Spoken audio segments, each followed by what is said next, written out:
Right, recording. So where we finished up last week was this summary of velocity and acceleration, where if a body moves a distance x meters in a time t seconds, then the distance will be a function of time. Yeah, so the distance moved will equal a function of time. The velocity that it was moving at, its speed in a particular direction, be given by the first derivative of that function, dx by dt. So that's the gradient of the distance time graph. So if you travel 10 meters in 5 seconds, you're traveling at 5 meters per second. And so if you find the first derivative of the function, you get the velocity. And then acceleration will be given by the second derivative of the function f at t, or unless f double dash t, or d squared, d2x by dt squared, second derivative. So what we're doing this week is having a look at some problems that can be solved using differentiation. All right. And that's quite likely that you're going to get something like that in your assignments. So looking at the first problem of the day, straight in there, we've got the angular displacement, theta, radians of a flywheel, varies with time, t seconds, and follows the equation theta equals 9t cubed minus 9t squared, sorry,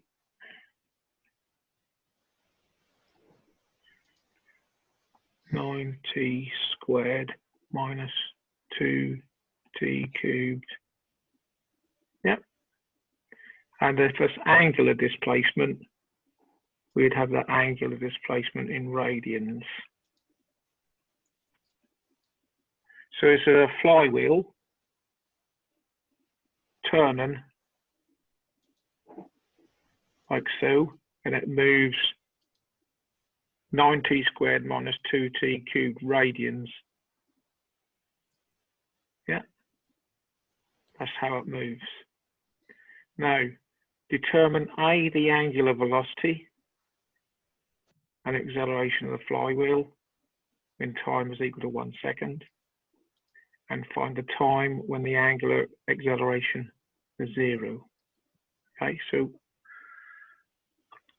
for A, yeah,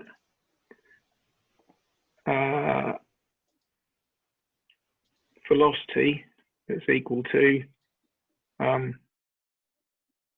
d theta by dt.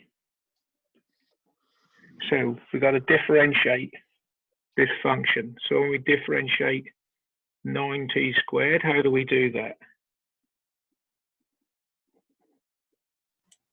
I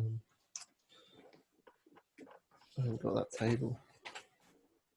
There it is. Sorry? Oh, okay. You've got the wrong hand now. 1 second. No, not that one.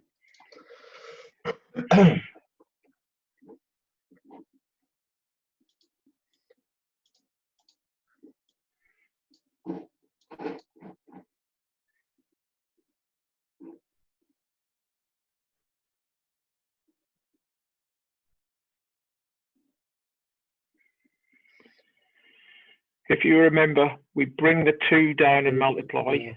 Yeah, bring 2 so down and then 2 down and multiply makes 18. And then do we do 9 minus 1 in the power? You do 2 times 9 is 18, and then you take 1 off the power. So it just becomes t to the power of 1, which is just t. And then here, we do 3 times minus 2 is minus 6. T, and take 1 off the power, the squared. So the velocity is equal to 18t minus 6t squared. That's therefore at t equals 1 second, v is equal to 18 times 1 minus 6 times 1 squared. Yeah. So that's 18 minus 6 equals 12 radians per second. Okay, everybody follow that? Yep. Okay. Now, acceleration is equal to d2 theta by dt squared. That means we've got to differentiate the first differential. We've got to differentiate this one. Yeah. So when we differentiate 18t, what do we get?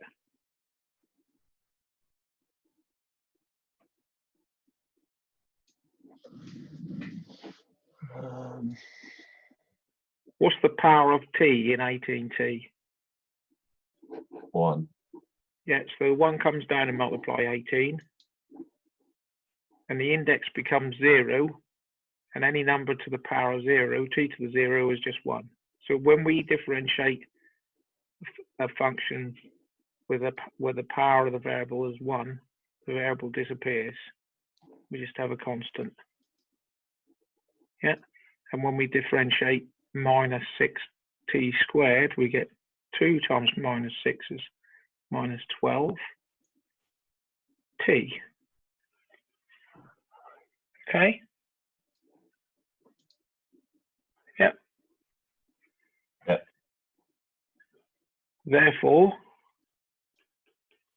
when t is equal to 1, I is equal to 18 minus 12 times 1, which is equal to 6 radians per second squared. Okay.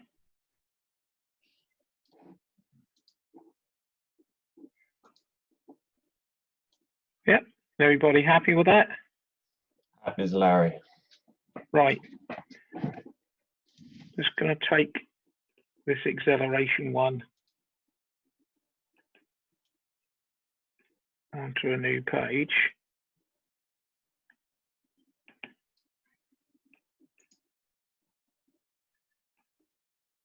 Didn't copy it, did I?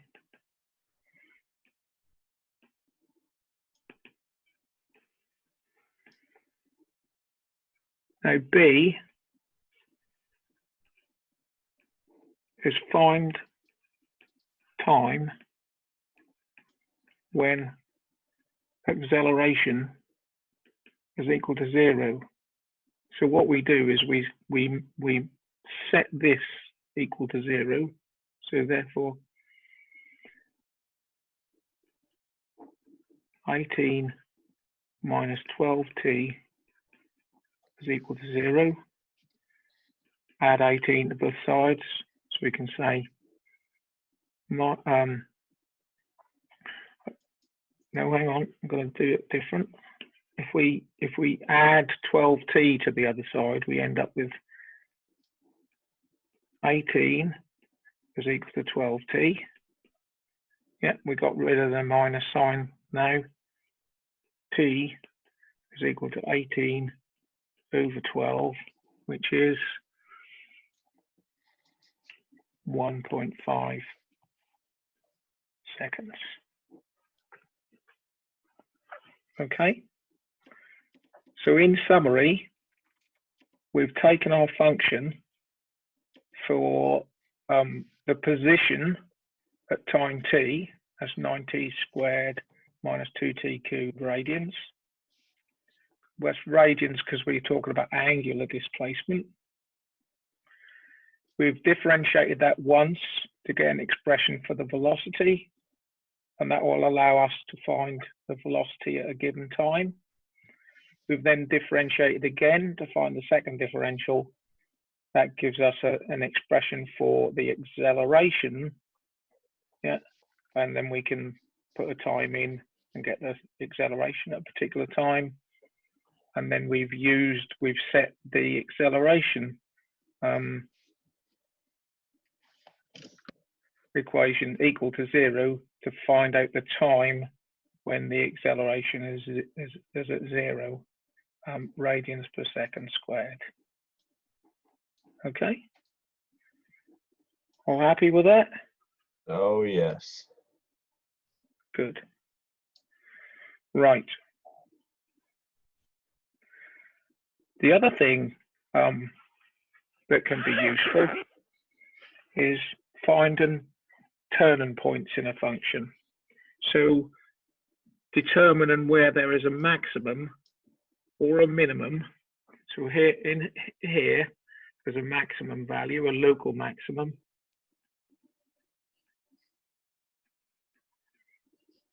And here is a local min. Okay, and because the slope of the graph, if we draw a tangent to the graph at any point, that would give you the slope or the rate of change of that function.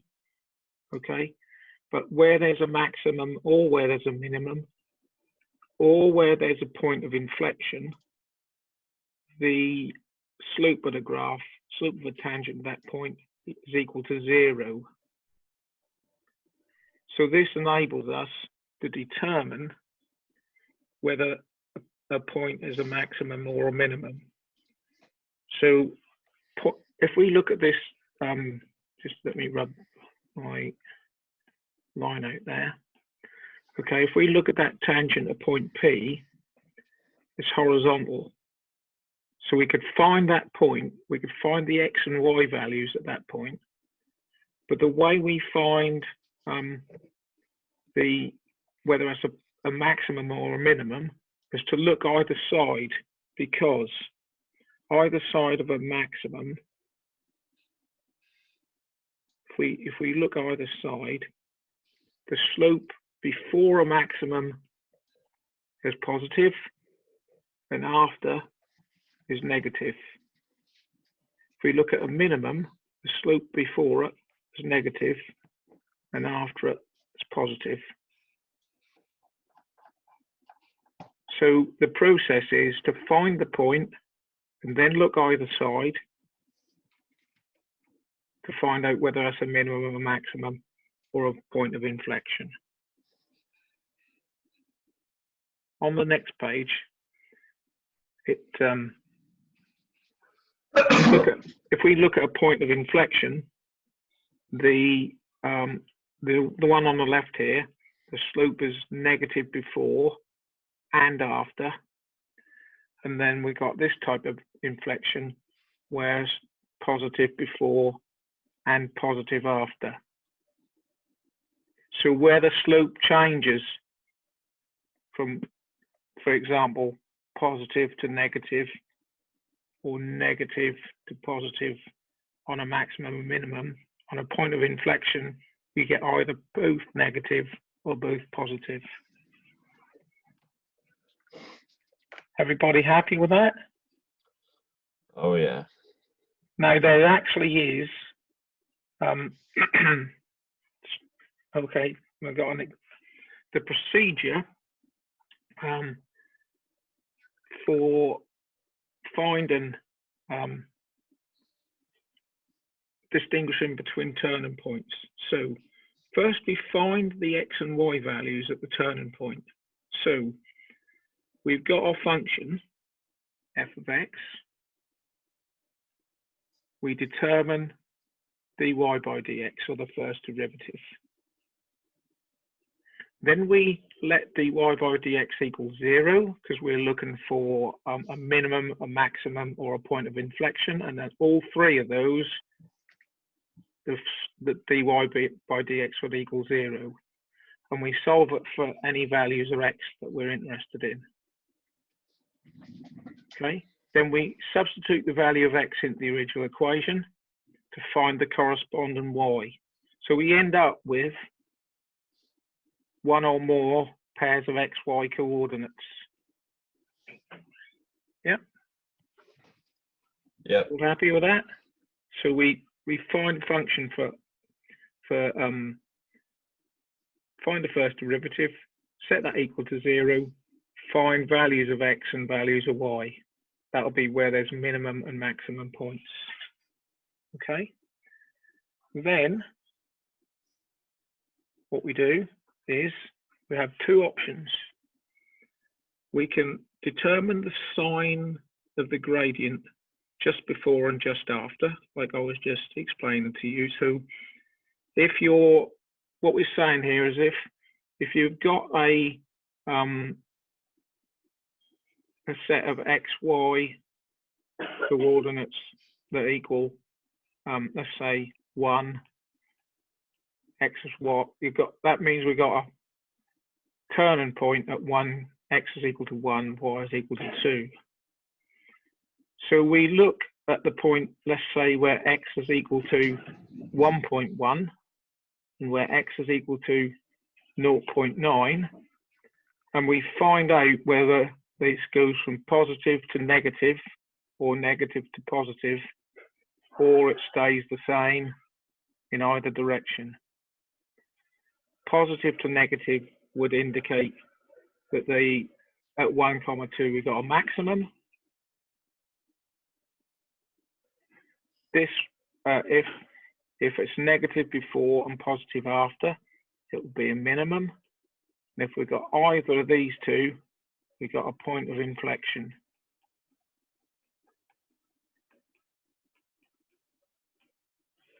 So that's one method. Okay. Look either side and find out whether the point changes sign, which way it changes sign will tell us whether we got a maximum or a minimum. The other method is to find the second differential. So differentiate again, substitute into values of x found up here, okay, on the previous page. If the result is positive, we got a point that is a minimum. If the second differential is negative, at that point, we got a maximum. If the second differential is equal to 0 at that point, we have a point of inflection. Now, in some cases, that might be a quicker option to find the second differential. That's providing that you've got a function that you can differentiate, that you have the skills to differentiate. If you can't, then option 1 will always work. Okay? Everybody happy with that? And that will become much clearer when we try an example. Happy. Hopefully. All right.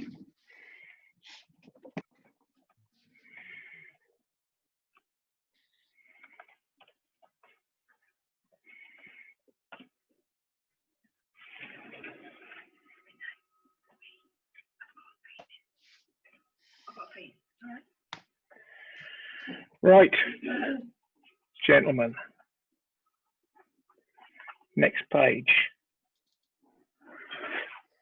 So let's have a look at an example. So we've got a function here, y is equal to x cubed minus 3x plus 5. We're looking to find the, examine the gradient using both methods to prove in a way that they both give the right answer. Okay, so first of all, we need to take our function y is equal to x cubed minus 3x plus 5. And we need to find dy by dx.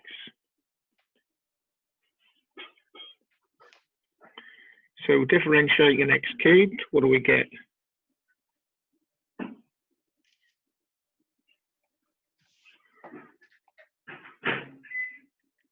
Taylor's got this one. Yeah, I think he does. Macaulay, what is it? Come on. I don't know. You keep telling me Taylor's got it. Right? You do something for a change.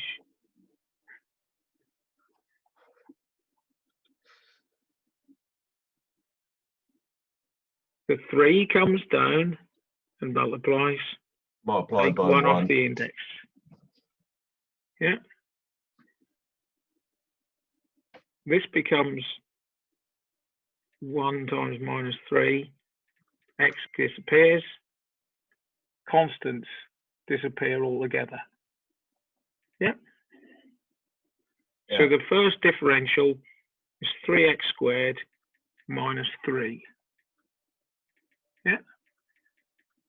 Now we've got to find the values of x where that is equal to 0. So we've got to solve 3x squared minus 3 equals 0. How do we do that? How would you do that? I would plus 3 to 0.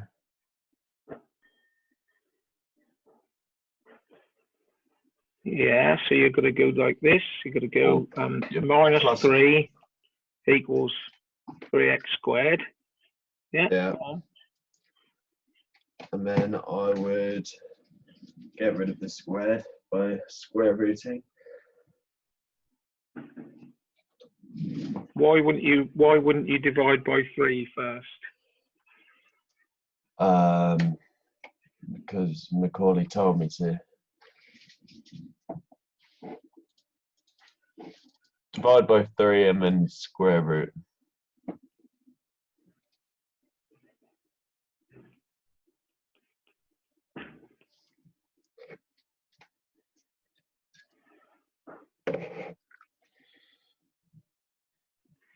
Sure? Are you sure this is how you do it? No. Well, then you'd be able to work out x, right? It's a quadratic. This is quadratic, isn't it?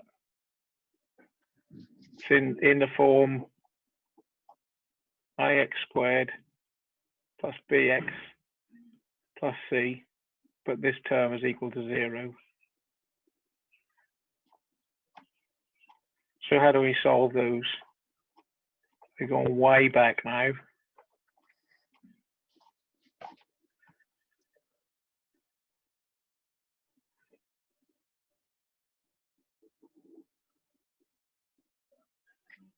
I can't remember how to do this. If we factorize,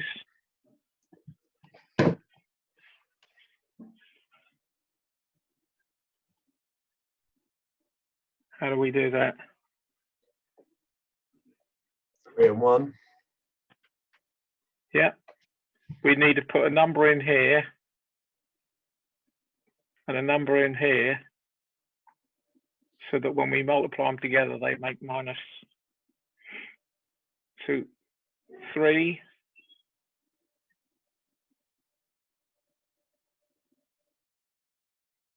On.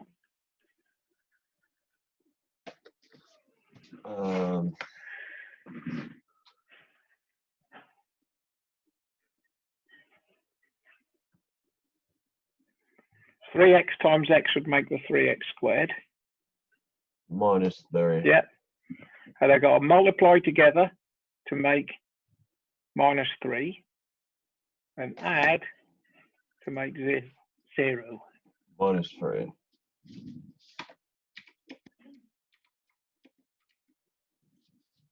Sure? No, that'd be minus 9.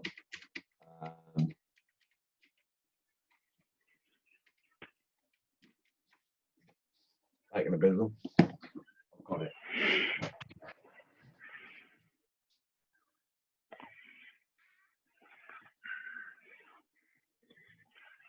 You're stymied, aren't you? All of you. How do we do it?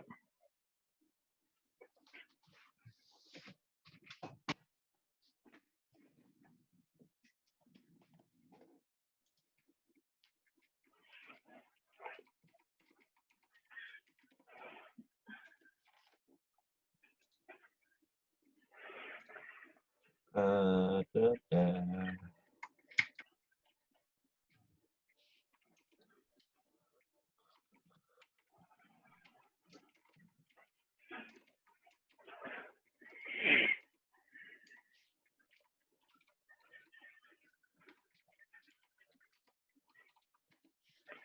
What's another way you know of solving quadratics?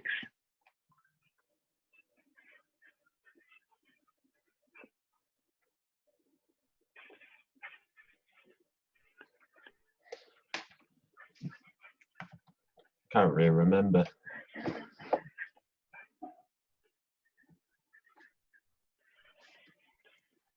Remember that? Oh, yeah.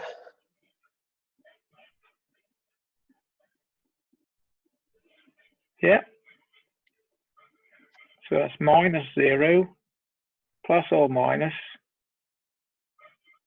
square root of 0 squared minus 2 times I is 3 times -3. Yeah. All over 2a. Now give me my solutions. In this, so we got 0 minus 0 plus or minus the square root of 2 times 3 is 6 times -3 is, hang on, that don't, yeah, 2 times 3 is 6 times -3 is -18. So it's 0 minus -18. Yeah. So that's 0 plus or minus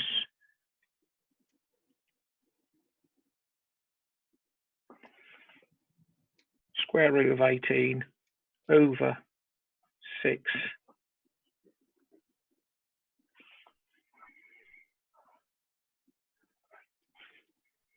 You should get plus or minus 1.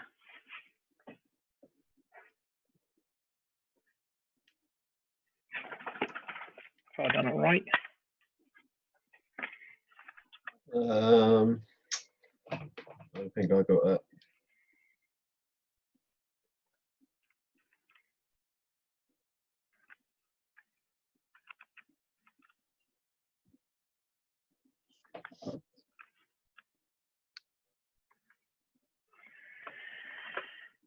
No. It's going to be one of them mornings this morning. I can just see it.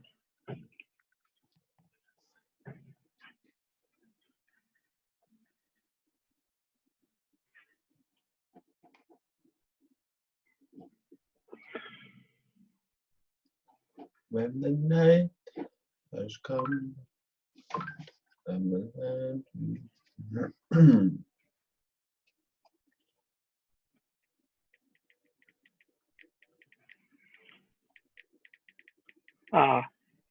When you went before, Dom, you said 3x squared.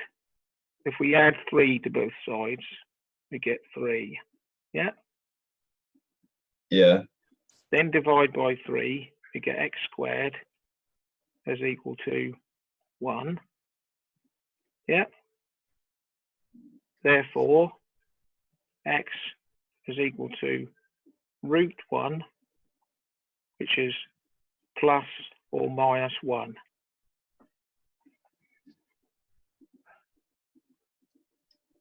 Now we've done it. Okay. Oh, we've done that 10 minutes ago. Right, we can cut that out of the recording, Mike. Well, never mind. Don't matter. It's lesson learned. All right. Okay. So we have turning points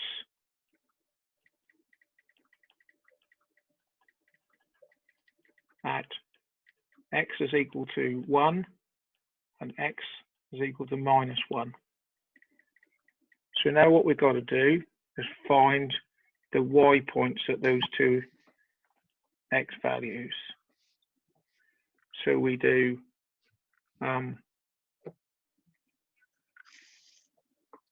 when x is equal to 1, y is equal to 1 cubed minus 3 times 1. We're putting this in the original function now, plus 5. So 1 cubed is 1, minus 3 is minus 2, plus 5 is plus 3. Yeah. So we have a turning point at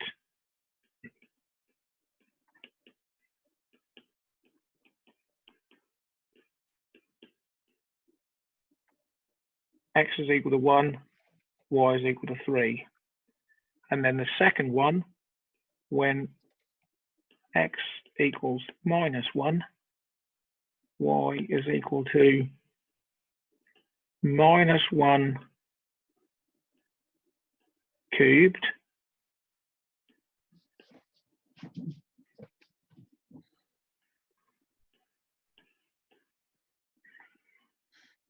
minus 3 times -1 plus 5.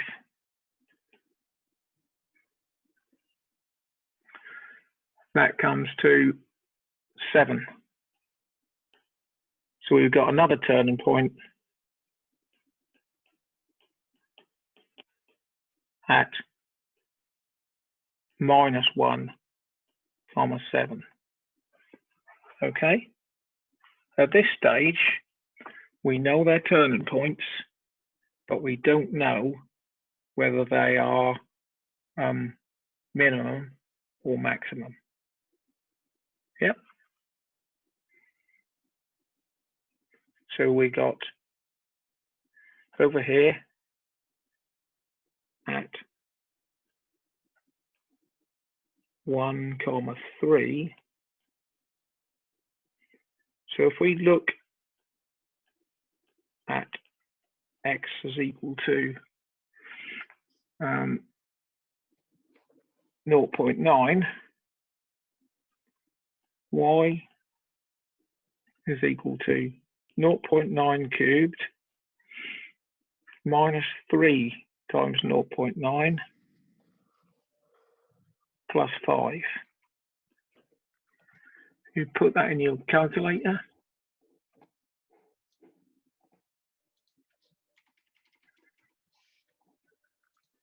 Well, we've got to put it in the derivative, not the original function. So the first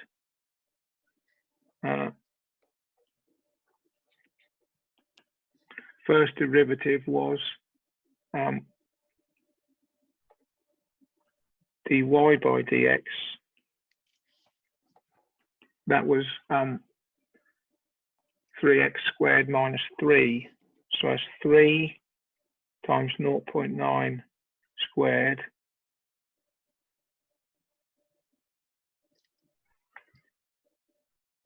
minus 3. That equals, and what we're interested in is whether that's positive or negative. So put that in your calculator and get me an answer, please.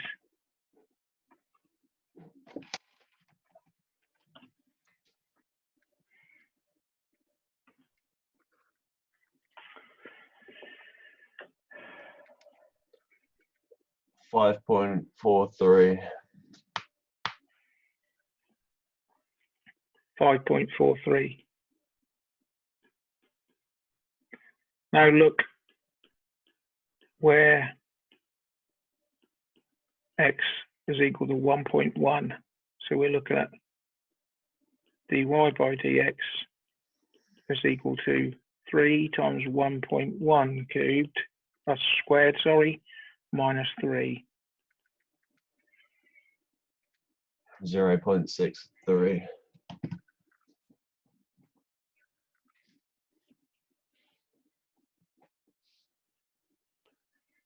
Hang on, something doesn't seem quite right there at the moment, but have a look.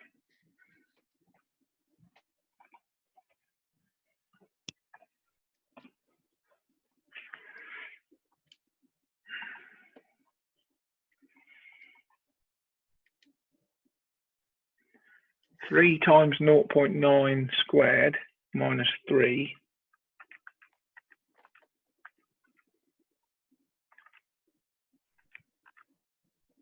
That top one's you wrote a plus, didn't you? What? For the top one, is it plus 3 or minus? It's minus 3. Do you think that looks like a plus, do you? Top one, yeah. It's minus. So it's minus 0.57. That's better. This is minus 0.57. And this is plus 0.63. Yeah? So if we go on from negative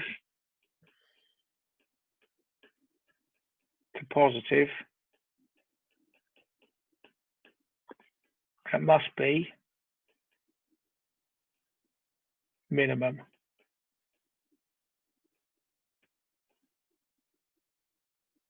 We've got a negative slope before, positive slope after our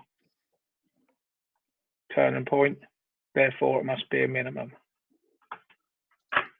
Okay? At 1, minus 7, yeah. So if we, sorry, at minus 1, minus 1, 7.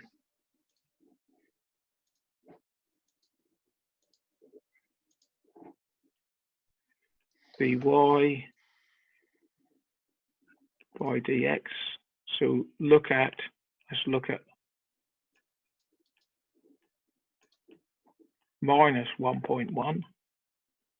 dy by dx is equal to 3 times minus 1.1 squared. Brackets are important.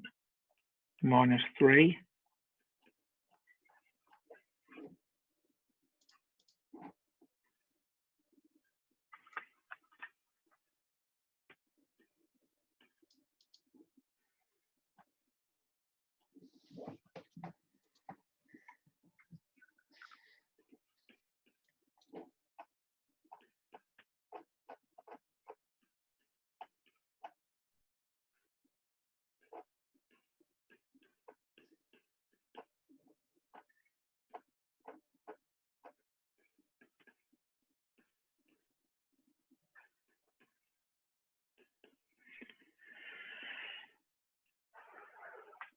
Remember, the minus 1.1 is before, and the minus 0.9 is after.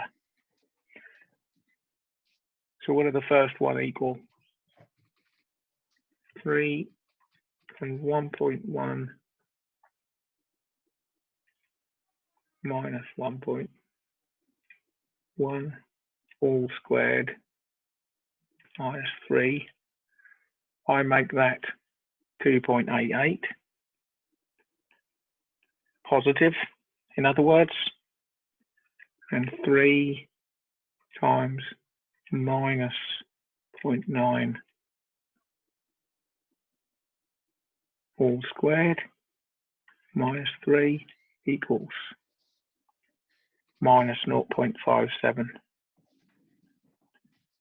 So we're going from positive to negative, therefore at -1,7 it is a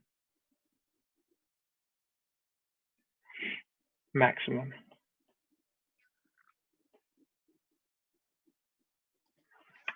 Okay,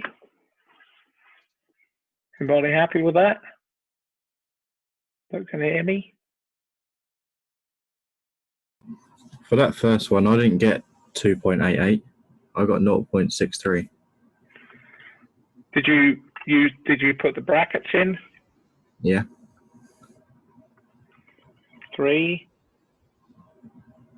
times -1.1 all squared -3 equals 0.63. Positive nonetheless, but 0.63. Okay, so what we're interested in here is around this turning point, before and after, does it change from positive to negative for a maximum, negative to positive for a minimum, and then if you had a point of inflection, you'd either get both positive or both negative. Now the second method has us taking dy by dx is equal to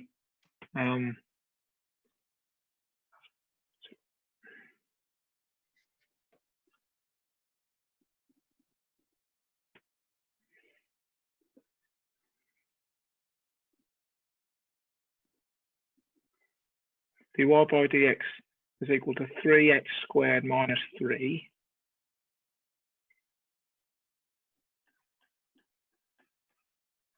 So this is method 2. Using the second differential, we now find d2y by dx squared. So we differentiate this again. 2 comes down and multiplies, becomes x to the 1, constant disappears.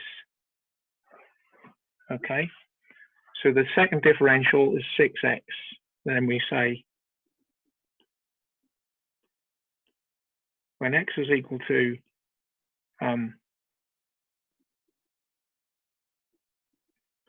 what we do now is we substitute in the values of x.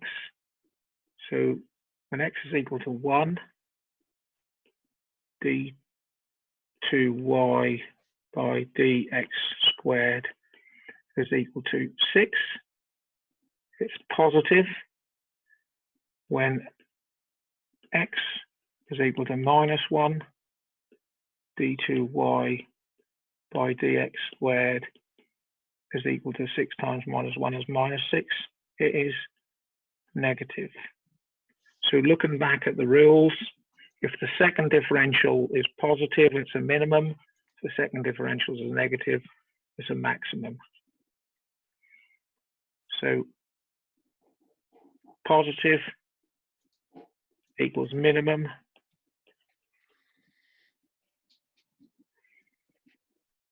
And that equals maximum.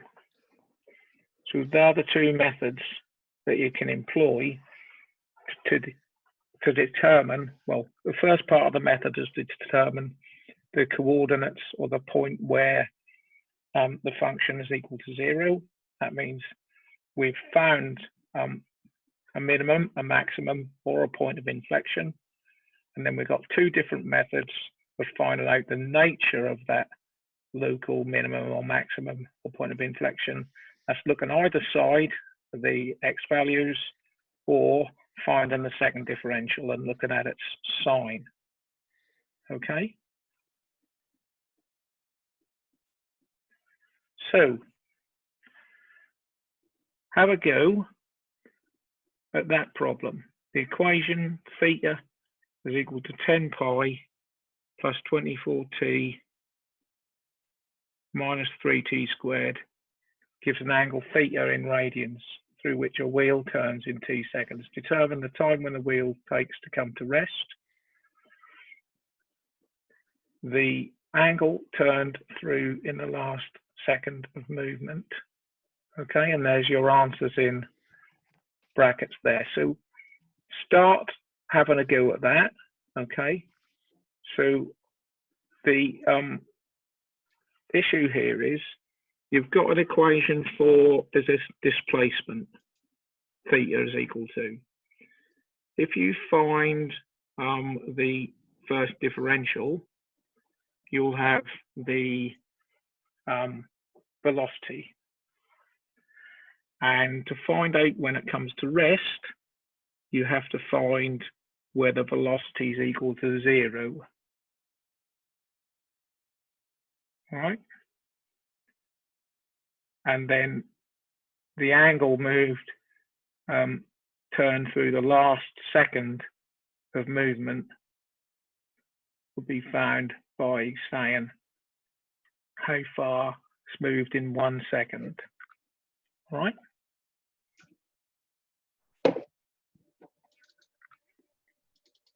Have a go.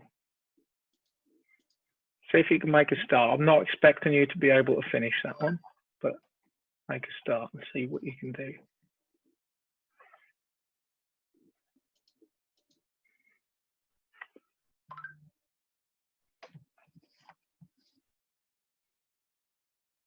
So how do you think we should start then? The I says find the time when the wheel time the wheel takes to come to rest. So it will come to rest when the velocity is equal to 0.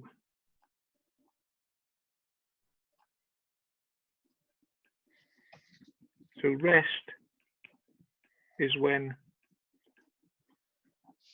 velocity equals 0. Yep. Velocity is equal to the first differential of the function. So we've got a function here, 10 pi plus 24t minus 3t squared, and theta is equal to that. Yeah, so we've got to differentiate it. Differentiate 10 pi. 10 pi is a constant, so it disappears. Differentiate 24t, we get left with 24. Differentiate minus 3t squared, we get minus 6t. Yep. Everybody happy with that? And then if we set that equal to 0, so how come the 10 pi disappears completely, but the 24t doesn't disappear completely? right, on a new page. I've done this every week. We've done this so far. 10 pi, right? We could say, yeah, that is multiplied by x to the power of 0, and we still would have the same number because x to the power of 0 is 1. Apply the rules. Bring the 0 down and multiply. 0 times 10 pi x to the minus 1. 0 times 10 pi is 0. Constants disappear. Yeah, but you said 24t was a constant as well. So why No, didn't that disappear? 24t is not a constant. I didn't say 24t was a constant. 24t is t to the 1. Yeah. Bring 1 down. 24. 1 times 24 times t to the 0, which is equal to 1.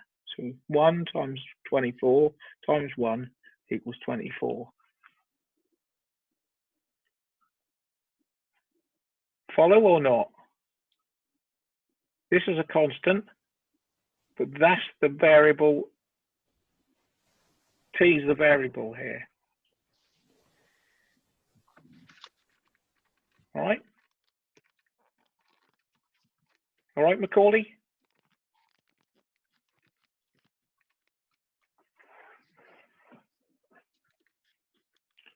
rest when 24 minus 6t equals 0.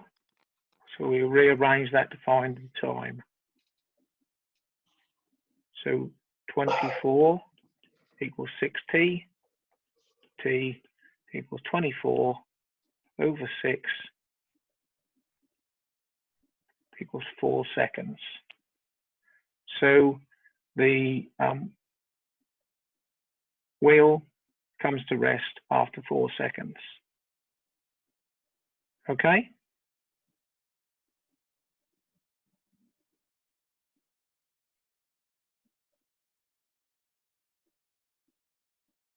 Are you happy with that? Oh, yes.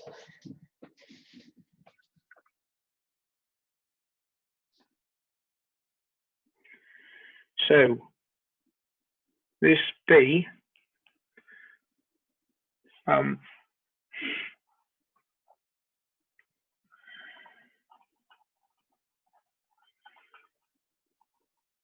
going to be that the distance moved in the last second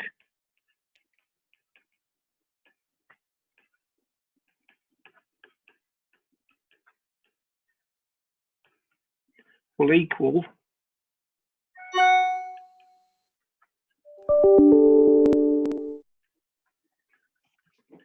the distance after 4 seconds, take away the distance after 3 seconds. Yeah, because if this wheel, for instance, is traveling that angular distance in 4 seconds, if it's got to there in 3 seconds, the distance moved in the last second here is the distance moved after 4, take away the distance moved after 3. Yeah. So that is equal to the distance moved after 4 seconds will be 10 pi plus 24 times 4 minus 3 times 4 squared. We're going to take away from that the distance after 3, which will be 10 pi plus 24 times 3 minus 3 times 3 squared. Yep. And if you plug that into your calculator, you should get 3 radians.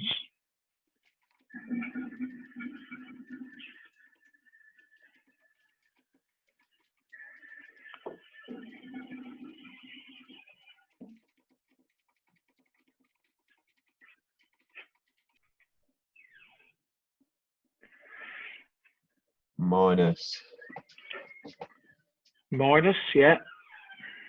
Pi. We've got to keep the 22. We've Minus got to 22 multiply by pi. pi and change it to Sine. sine pi t. Yeah. Yeah. And then when we differentiate 3 sine pi t, we get plus 3 pi cos pi t.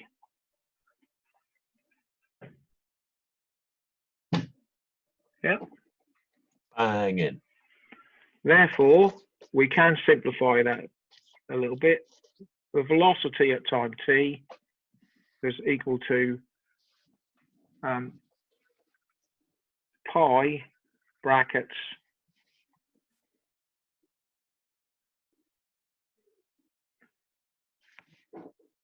hang on, that's not 3 sine, that's 36.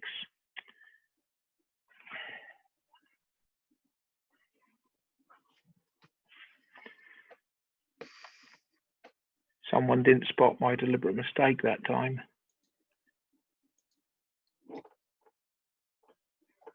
Uh-huh. 36 sine pi t. So this is plus 36 pi cos pi t. So that's pi times 36 cos pi t minus 22 sine pi t. We're taking the common pi term out of the brackets. Okay? Everybody happy with that? Yeah. All right. And then we can go when t is equal to 1.5 seconds. Now we must have our calculator in radians mode. All right. V is equal to pi times 36 cos 1.5 pi minus 22 sine 1.5 pi. Close the brackets. Calculator in radians, remember?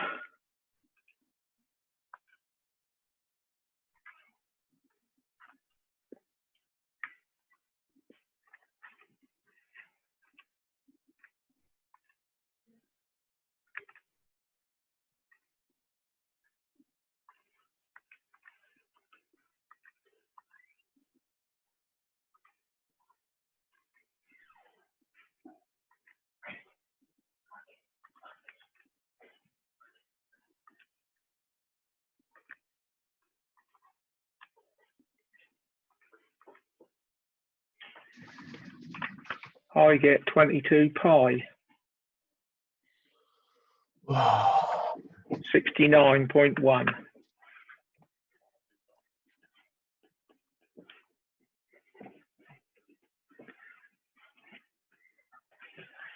And they're millimeters.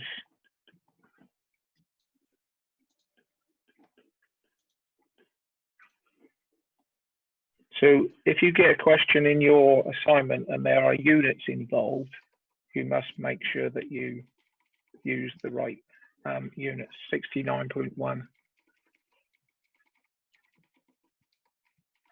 millimeters per second, actually.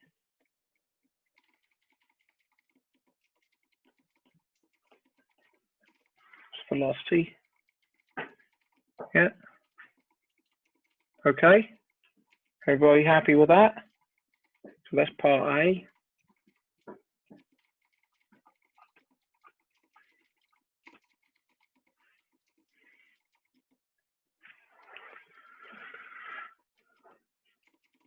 Yeah. Now part B says, find the time when the slider first reaches maximum displacement, given that sine x over cos x is equal to tan x. Yeah. So at maximum displacement, we're looking for a maximum in the velocity differential.